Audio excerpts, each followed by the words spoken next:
Ayat ini menjadi dalil yang tegas bahwa Allah Subhanahu wa taala telah memperjalankan Nabi Muhammad sallallahu alaihi wasallam di malam hari, di sebagian malamnya, dengan jasad dan ruhnya dalam keadaan terjaga, bukan dalam keadaan tertidur. Dari Masjidil Haram di Makkah menuju Masjidil Aqsa di Palestina.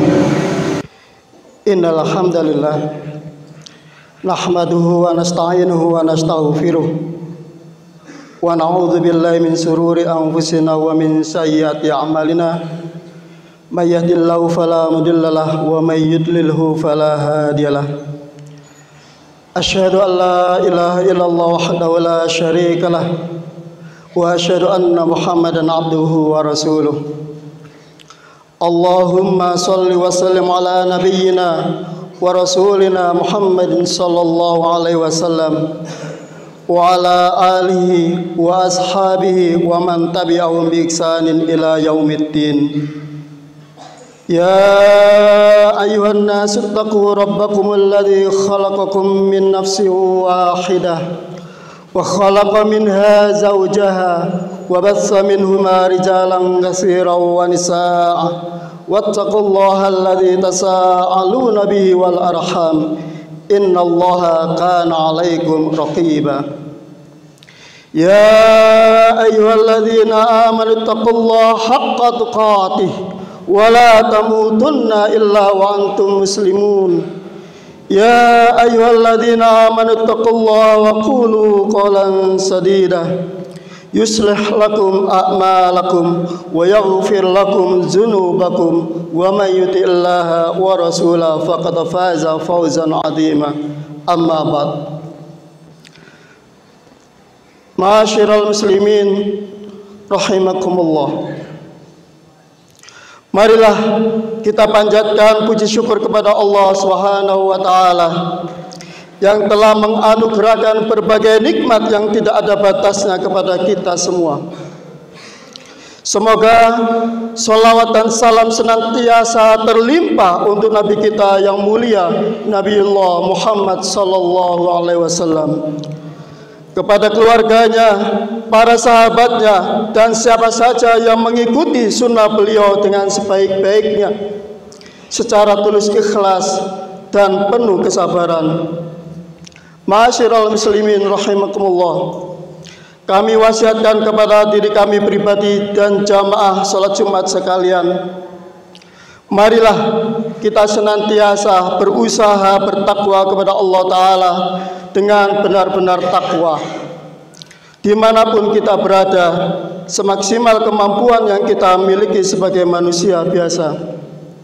Hanya dengan takwa sajalah kita akan mulia di dunia dan di akhirat, dan takwa itulah bekal terbaik untuk perjalanan abadi yang pasti kita lakukan suatu saat nanti. Ma'asyiral muslimin rahimakumullah.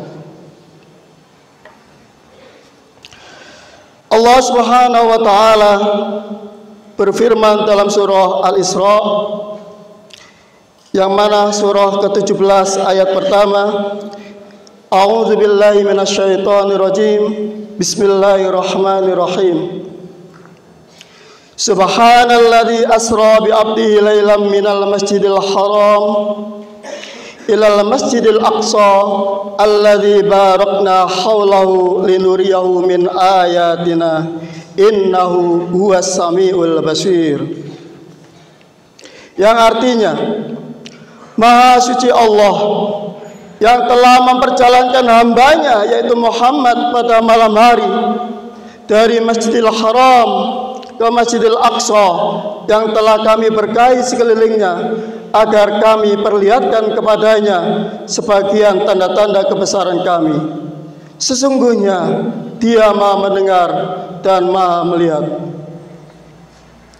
Ayat ini menjadi dalil yang tegas bahwa Allah Subhanahu wa taala telah memperjalankan Nabi Muhammad sallallahu alaihi wasallam di malam hari, di sebagian malamnya, dengan jasad dan ruhnya dalam keadaan terjaga, bukan dalam keadaan tertidur.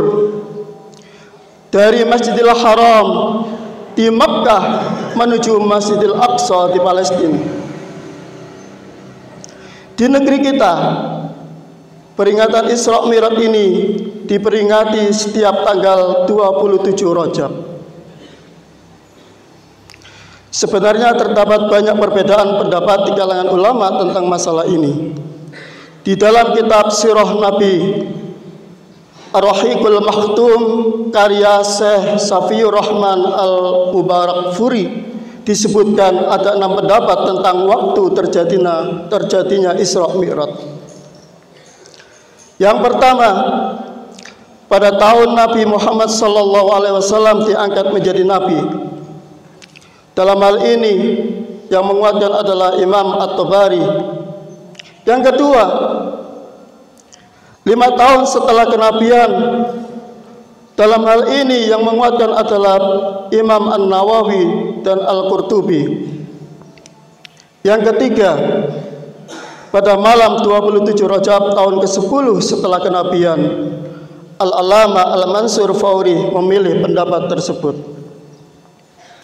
Yang keempat, 16 bulan sebelum Hijriah, yaitu pada bulan Ramadan tahun ke-12 setelah kenabian.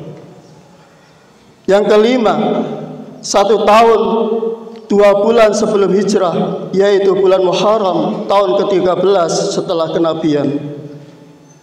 Dan yang terakhir, yakni 1 tahun sebelum hijrah, yaitu di bulan Rabiul Awal tahun 13 setelah kenabian. Ma'asyiral muslimin rahimakumullah. Markas Al-Fatwa Al-Islam di bawah bimbingan Dr. Abdullah Al-Faqih menyatakan bahwa para ulama yang telah melakukan penelitian masalah ini menyatakan tidak ada dalil sahih tentang wahyu Isra dan Mi'raj tersebut. Terlepas dari semua perbedaan pendapat tersebut, satu hal yang pasti bahwa Isra Mi'raj itu benar terjadi dan itu merupakan akidah Ahlussunnah wal Jamaah. Ma'asyiral muslimin rahimakumullah. Peristiwa ini sangat menggemparkan bangsa Arab saat itu. Bahkan sampai sekarang masih ada sebagian orang yang meragukan peristiwa tersebut. Kita berlindung kepada Allah Ta'ala dari terperangkap kepada faham yang mendewakan akal, sehingga berani menolak ayat Al-Quran hanya karena dianggap berlawanan dengan ilmu pengetahuan alam modern. Isra Mi'raj merupakan momen yang sangat agung dan penuh dengan hikmah. Dalam kesempatan khutbah ini, khatib akan menguraikan bagaimana terjadinya Isra Mi'raj sesuai dengan hadis yang sahih dan apa saja yang pelajaran yang bisa kita ambil dalam peristiwa tersebut. Ma'asyiral muslimin rahimakumullah.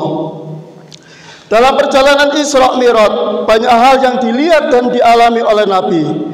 Bila semua riwayat hadis masalah tersebut disampaikan, maka waktunya tidak akan mencukupi.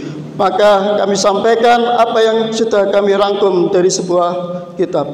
Untuk itu, kami ringkaskan penjelasan dari Dr. Umar Sulaiman Al-Ashqar terhadap hadis-hadis yang sahih tentang peristiwa Isra Mi'raj dalam bukunya Kisah-Kisah Gaib dalam Hadis Sahih. Setelah beliau menukil secara lengkap hadis yang diriwayatkan oleh Imam Al-Bukhari dalam kitab Manaqibil Ansar bab Al-Mi'raj nomor 3887 dan juga oleh Imam Muslim dalam sahihnya kitab Al-Iman bab Al-Isra nomor 162 dari sahabat Anas bin Malik radhiyallahu anhu. Dr. Umar Sulaiman Al-Ashqar mulai memberikan penjelasan secara ringkas sebagai berikut. Hal pertama yang dialami Nabi adalah malaikat Jibril membedah beliau dari leher paling bawah hingga bagian perutnya, sehingga dada sampai perut beliau kosong, lalu mencucinya dengan air zam-zam dengan tangannya. Dia mencuci perutnya sampai bersih. Kemudian didatangkan bejana dari emas yang di dalamnya terdapat mangkok kecil dari emas pula, dan penuh dengan iman dan hikmah. Kemudian Jibril memenuhi dada dan urat-urat kerongkongannya dengan iman dan hikmah tersebut, lalu menutupi kembali. Hal ini disebutkan dalam hadis riwayat Al-Bukhari di 7517 dan Muslim 164. Setelah proses pencucian yang dilakukan Jibril alaihissalam terhadap Nabi sallallahu alaihi wasallam selesai, didatangkanlah seekor binatang tunggangan yang disebut dengan buraq. Binatang ini telah disebutkan ciri-cirinya oleh Rasulullah dalam sabdanya. Dia itu binatang putih dan panjang, lebih besar dari keledai, namun lebih kecil dari bagol. Mengenai kecepatannya tidak ada yang mengetahui kecuali Allah Subhanahu wa taala. Nabi Muhammad sallallahu alaihi wasallam hanya mengatakan dia meletakkan kuku kakinya sejauh mata memandang. Ma'asyiral muslimin rahimakumullah. Rasulullah Muhammad sallallahu alaihi wasallam menungganginya dan bertolak menuju Baitul Maqdis. Dalam sebuah hadis riwayat Muslim, Nabi bersabda, "Aku menungganginya hingga sampai di Baitul Maqdis. Lalu aku menambatkannya pada tambatan yang sering dijadikan tempat tambatan oleh para nabi. Kemudian aku masuk masjid dan menunaikan sholat 2 rakaat di dalamnya. Di sana Allah mengumpulkan para nabi dan beliau sholat bersama mereka sebagai imam." Dalam hal ini di dalam sebuah kitab Fathul Bari Ibnu Hajar. Setelah menunaikan sholat di dalam masjid, lalu beliau keluar. Dalam hadis riwayat Muslim disebutkan, Jibril datang kepada Nabi dengan membawa semangkok khamar dan semangkok susu. Nabi bersabda, "Maka aku memilih susu." Jibril pun berkata, "Kamu telah memilih fitrah." Ketika Rasulullah lebih memilih susu daripada khamar, dalam sebuah hadis riwayat Al-Bukhari, Jibril berkata kepada beliau, "Segala puji bagi Allah yang telah menunjukimu kepada fitrah. Jika kamu mengambil khamar, maka umatmu akan menyeleweng." Ma'asyiral muslimin rahimakumullah. Kemudian beliau mi'raj ke langit tertinggi. Ketika tiba di setiap lapis langit, Jibril meminta agar dibukakan pintu langit. Rasulullah bersabda, "Kemudian Jibril bertolak denganku hingga tiba di langit dunia. Lalu dia meminta dibukakan. Lalu ditanya, 'Siapa ini?' Dia menjawab, 'Jibril.' Ditanya lagi, 'Siapa yang bersamamu?' Dia menjawab, 'Muhammad sallallahu alaihi wasallam.' Ditanya lagi, 'Apakah dia telah menjadi rasul?' Dia menjawab, 'Ya.' Lalu dikatakan, 'Selamat datang untuknya, pendatang paling baik telah tiba.' Maka dibukalah pintu langit. Ma'asyiral muslimin rahimakumullah. Terjadi hal yang sama pada setiap tingkat langit dari 7 lapis langit tersebut. Di setiap tingkatan langit terdapat seorang nabi atau bahkan lebih. Masing-masing dari mereka menyambut Nabi Muhammad SAW, memberikan ucapan selamat datang dan mendoakan beliau. Di langit pertama, bagaimana beliau berjumpa dengan Nabi Adam alaihissalam. Pada langit kedua, beliau disambut oleh Nabi Isa dan Nabi Yahya alaihissalam. Jibril berkata, "Ini adalah Yahya dan Isa. Ucapkanlah salam kepada keduanya." Maka kuucapkanlah salam dan keduanya menjawab lalu berkata, "Selamat datang saudara yang soleh dan nabi yang soleh." Ma'asyiral muslimin rahimakumullah. Rasulullah ketika sampai di langit ketiga bertemu dengan Nabi Yusuf alaihissalam. Dalam hadis riwayat Muslim, Nabi Muhammad SAW berkomentar kepada Nabi Yusuf alaihissalam. Apa komentarnya? Ternyata dia orang yang diberi separuh ketampanan. Di langit keempat, Nabi Muhammad berjumpa dengan Nabi Idris alaihissalam. Pada langit kelima, Nabi bertemu dengan Nabi Harun alaihissalam. Dan pada langit keenam, Nabi Muhammad berjumpa dengan Nabi Musa alaihissalam. Ma'asyiral muslimin rahimakumullah. Pada langit ketujuh, Nabi Muhammad berjumpa dengan Nabi Ibrahim alaihissalam. Dan Jibril pun berkata, "Ini adalah ayahmu, ucapkanlah salam kepadanya." Maka ucapkan salam kepadanya. Ibrahim menjawab salamku. lalu berkata, "Selamat datang anak yang soleh dan nabi yang soleh." Nabi Muhammad SAW melihat Nabi Ibrahim sedang menyandarkan punggungnya ke Baitul Ma'mur. Setiap hari 70.000 malaikat memasuki Baitul Ma'mur, dan malaikat yang sudah masuk ke dalamnya tidak akan pernah kembali ke sana setelah itu. Nabi Muhammad menyebutkan ciri-ciri Nabi Ibrahim alaihissalam yang ternyata serupa dengan beliau tampilan fisiknya.